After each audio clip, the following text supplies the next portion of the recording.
Hello, I'm Tanveer, and my presentation is on social conformity in teenagers. Firstly, there's an importance with having your own identity. An individualized identity in this world lets you stand out from the rest of everybody. Eric Olson from the University of Sheffield says someone's personal identity, in a sense, defines them as a person and makes them who they are. This is important because, like I said before, having your own identity and being who you are lets you stand out from everybody else. Mark Raffenstein, a researcher in psychology, claims that negative influences from peers will damage your personal identity, changing it. So therefore, that personal identity that you may have had before is changed because of somebody else. As for the connection to the stimulus, Michelle Gelfand and Richard Zinkany states that people form sort of packs within for Richard Zinkany to have positive evolutionary traits to go forth.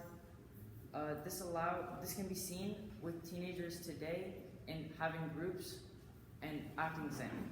Secondly, Rachel Monroe in Ultra Fast Fashion states that with social media, many teenagers are following each other and following big fashion trends.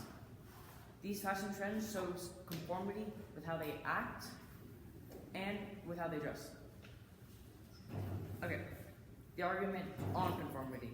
Firstly, Rajesh G. Meshram, who teaches in the Department of Psychology at Giammatteo College, argues that peer pressure is an influence on a peer group or individual that encourages others to change their character. This means that peer pressure leads to that change of identity. Therefore, because of societal influence, the social conformity of a teenager can lead to the loss of identity through how they act, through how they dress, and through the ways that they are involved with drugs or alcohol. Okay, so conformity with risky actions. B.J. Casey, from a professor at the Department of Psychology at Yale, describes the teenage brain as all gas and no brakes. Backed up by this, Colin Brainwager, who works at the University of Michigan, teaching family training, says that the prefrontal cortex is not developed within a teenager. Because the human brain develops from the back of your head to the front, teenagers do not have that prefrontal cortex, which allows them to make decisions.